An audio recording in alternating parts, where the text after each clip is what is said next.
എല്ലാവർക്കും Sumi's food and ബേക്സിലേക്ക് വീണ്ടും സ്വാഗതം. ഞാനിന്ന് വന്നിരിക്കുന്നത് മീൻ പീര വെക്കുന്ന എല്ലാവർക്കും അറിയാം അല്ലേ, നല്ല ചാളയും ഇപ്പം ചെറിയ നത്തലെല്ലാം. അപ്പോൾ മീനില്ലാതെ നമ്മൾ ഈ കോവക്കയില്ലേ, കോവക്ക പീര വെക്കുന്നത് എങ്ങനെയാണെന്ന്, മീനിൻ്റെ അതേ രുചിയിൽ കോവക്ക പീര വെക്കുന്നത് എങ്ങനെയാണെന്ന് കാണിച്ചു തരാം. നല്ല ടേസ്റ്റാണ്, എല്ലാവർക്കും ഇഷ്ടപ്പെടും. മീനില്ലെങ്കിലും പെട്ടെന്ന് ഉണ്ടാക്കാൻ പറ്റിയൊരു വിഭവമാണ്, കറിയാണ് ഇത്. അപ്പോൾ അതിനായിട്ട് ഞാനിപ്പോൾ കോവക്ക എടുത്തിട്ടുണ്ട്. ഞാൻ ഇന്നലെ വാങ്ങിയതാണ്, പക്ഷേ നല്ല പച്ച കോവയ്ക്കാന്ന് വിചാരിച്ച് വാങ്ങിയതാണ്. ഇവിടെ എത്തുമ്പോഴത്തേനും മുറിക്കുമ്പോൾ എല്ലാം മെഴുക്കുവരട്ടി ആക്കാമെന്ന് വിചാരിച്ച് വാങ്ങിയതാണ്. അപ്പോഴത്തേന് എല്ലാം പഴുത്ത് പോയിട്ടുണ്ട്.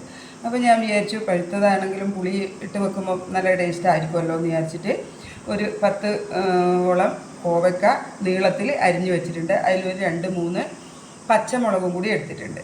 പിന്നെ അതിനായിട്ട് ചെറിയ ഉള്ളി ഒരു 10-20 ചെറിയ ഉള്ളി എടുത്തിട്ടുണ്ട്. പിന്നെ 2 പച്ചമുളക് വേറെ എടുത്തിട്ടുണ്ട്. ഇതിനകത്ത് 2 കീറിയിട്ടിട്ടുണ്ട്, എടുത്തിട്ടുണ്ട്. പിന്നെ ഞാൻ ഇഞ്ചി ഒരു ചെറിയ കഷ്ണം ഇഞ്ചിയും അതുപോലെ തന്നെ വെളുത്തുള്ളിയും കൂടി ചതച്ചെടുത്തിട്ടുണ്ട്. പിന്നെ കുറച്ച് തേങ്ങ എടുത്തിട്ടുണ്ട്, നാളികേരം ചിരകി എടുത്തിട്ടുണ്ട്. അത് കുറച്ച് കരിവേപ്പിലയും. നമുക്കിതിന് ഇത് എങ്ങനെ ഉണ്ടാക്കുന്നതെന്ന് നോക്കാം. അതിനായിട്ട് ഇതാ ഒരു മൺചട്ടി എടുത്തിട്ടുണ്ട്. മൺചട്ടിയിലേക്ക് ഞാൻ ഈ തേങ്ങ ഇട്ട് കൊടുക്കാം. ഇനി നമുക്ക് ഈ ചതച്ച് വെച്ച ഇഞ്ചി വെളുത്തുള്ളി ചേർത്ത് കൊടുക്കാം. അത് പച്ചമുളക് ചേർത്ത് കൊടുക്കാം. ഈ വെളുത്തുള്ളിയും കൂടി ചേർത്ത് കൊടുക്കാം. ഇനി നമുക്കിതിലേക്ക് ആവശ്യത്തിനുള്ള ഉപ്പിട്ട് കൊടുക്കാം.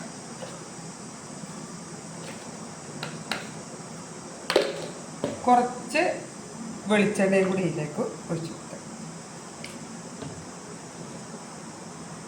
ഇത് നല്ലപോലെ ഞരടി എടുത്തതിന് ശേഷം ഇതാ ഒരു ചെറിയ 2 കഷ്ണം, ഇത് പഴുത്തതായതുകൊണ്ട് അധികം പുളി വേണ്ട, അതുകൊണ്ട് തന്നെ ഞാൻ ഈ വെള്ളത്തിലിട്ട് വെച്ച ചെറിയ 2 കഷ്ണം കുടംപുളി ഇതിനകത്തോട്ട് ഇടും. ഇനി നമുക്ക് ഈ കോവയ്ക്കയും കൂടി ഇതിലേക്ക് ഇട്ട് കൊടുക്കാം. അതും കൂടി വെച്ചൊന്ന് നല്ലപോലെ ഞരടി എടുക്കാം.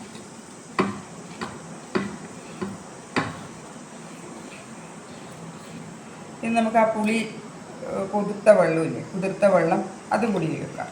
ഇതിൽ വേറെ ഇനി വെള്ളമൊന്നും ചേർക്കുന്നില്ല. നമുക്കിത് അടുപ്പത്ത് വെക്കാം.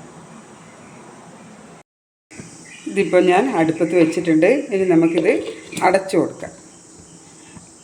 ഒരു 10-15 മിനിറ്റ് കൊണ്ട് അത് വെന്ത് വരും. അന്നേരം നമുക്ക് ബാക്കി നോക്കാം. ഞാൻ ഇത് അടുപ്പത്ത് വെക്കുമ്പോൾ മറ്റൊരു കാര്യം മറന്നുപോയി, നിങ്ങൾക്ക് പറഞ്ഞു തരാൻ. ഇതിൽ കുറച്ച് ജീരകവും കൂടി ഇടണം. ചെറിയ ജീരകവും കൂടി ഇട്ടാൽ നല്ല ടേസ്റ്റാവും. അപ്പോൾ അതും കൂടി ഇട്ടിട്ട് അടച്ച് വെക്കാം. ഇത് നമുക്കിതൊന്ന് ഇളക്കി കൊടുക്കാം. ഒരു ഭാഗം മറിച്ചിട്ട് കൊടുക്കണ്ടേ.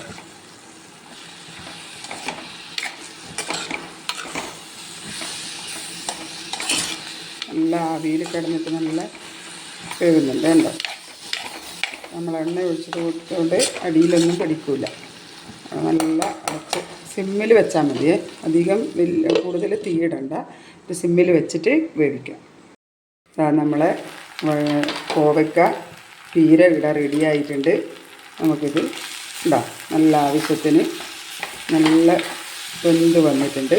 ഇനി നമുക്കിതിലേക്ക് വെളിച്ചെണ്ണ നനച്ച് കൊടുക്കാം. കുറച്ച് കൂടുതൽ വെളിച്ചെണ്ണ നനച്ച് കൊടുക്കാം, നല്ല ടേസ്റ്റായിട്ട്. അപ്പോൾ നമ്മുടെ കോവയ്ക്ക പീര ഇവിടെ റെഡി ആയിട്ടുണ്ട്. അപ്പോൾ എല്ലാവരും ഉണ്ടാക്കി നോക്കണം. നല്ല മണം വരുന്നുണ്ട്. നല്ല മീൻ പീര വറ്റിച്ചതിൻ്റെ അതേ മണം, കാരണം കുടംപുളിയൊക്കെ ഇട്ടായതുകൊണ്ടായിരിക്കും. നല്ല ടേസ്റ്റ് ഉണ്ട്. ഇതിലും ചാറ് വേണ്ടവർക്കാണെങ്കിൽ കുറച്ചും കൂടി തേങ്ങ എടുത്തിട്ട് പാലോടെ ആക്കിയിട്ട് ഇതിലൊഴിക്കാം.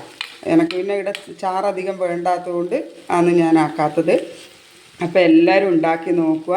ഉണ്ടാക്കി നോക്കിയിട്ട് കമൻ്റ് ഇടുക, ലൈക്ക് ചെയ്യുക, ഷെയർ ചെയ്യുക. സബ്സ്ക്രൈബ് ചെയ്യാത്തവരുണ്ടെങ്കിൽ സബ്സ്ക്രൈബ് കൂടി ചെയ്യണേ.